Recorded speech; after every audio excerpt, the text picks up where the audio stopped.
Want to bring in national security expert, retired U.S. Air Force Major Glenn Ignazio. Major, thank you for the time today. Let me start with the UN calling on Israel to allow independent investigators into Gaza to determine whether Hamas was operating, in fact, out of Al-Shifa, as Israel claims. Do you think the IDF will allow that? Should they? In all honesty, I think they should. And the reason for it is because, in this warfare, you have the kinetic warfare, which is, weapons on target, and the information warfare. And in the information warfare right now, Israel is losing that because of exactly the things you see in Gaza every day. It's hard to possibly turn away from that, those injuries. But I think that third party evaluation would really show what is really happening in Gaza that is not from Hamas and is not from the IDF. I think that would be appropriate.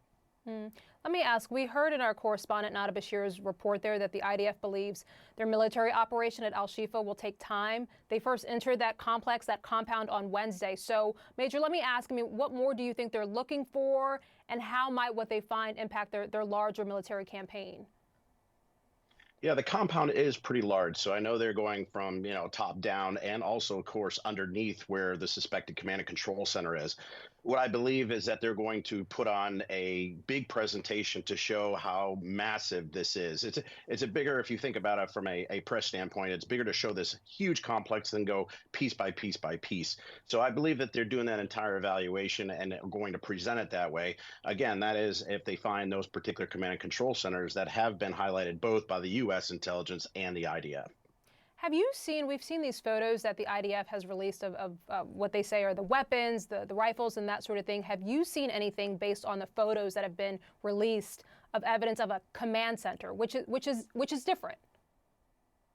Yeah, in prior reports and actually from various intelligence reports over the years, it has shown that there's been command and control and centralized locations and operations within that area.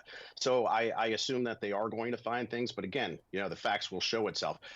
We also get into an interesting standpoint here is when you see the weapons, I think there's a big emotional response of, are those weapons enough to say that this is a center? By law, it says any kind of direct or indirect support against an adversary is considered where you lose the protection of a hospital. So that's more of a legal perspective, and of course, not being a lawyer, but that is really what I'd like to see is what is the justification to either lose protection or keep your protection? And again, that's a non-emotional, and it'd really be great to find out that kind of perspective. What are your thoughts about what we saw in that piece, the IDF sort of releasing these leaflets across parts of southern Gaza, calling on civilians there to head towards known shelters? Sir, when you hear that, do you believe that a ground offensive into the south at this point is pretty imminent?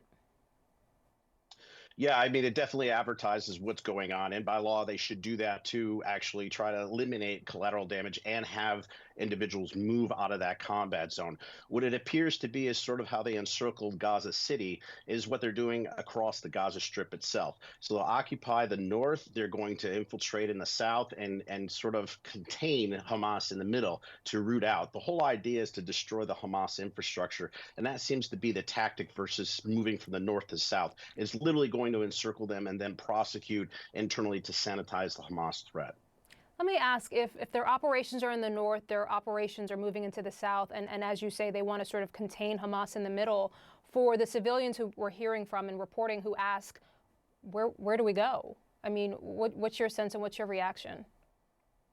Yeah, it's a great question, and it's a big problem.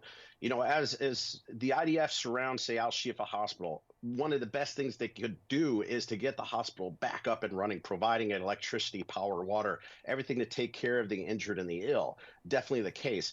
The other thing is on the leaflets, it would be really great if they start turning things to say, hey, to the Palestinian people, turn in Hamas. You haven't seen that. And if Hamas is truly the threat, then it would be great for the Palestinians to say, hey, my life might get better if I turn over this terrorist organization.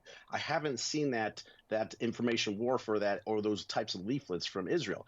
But you are absolutely right. This is only 25 miles with 2.5 million people. It is a big question of where they're going to go because both Egypt and Jordan and others have saying we're not taking any kind of refugees and they're not being allowed to leave.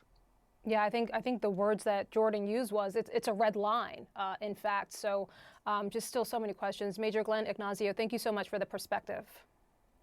Absolutely. Nice to be with you.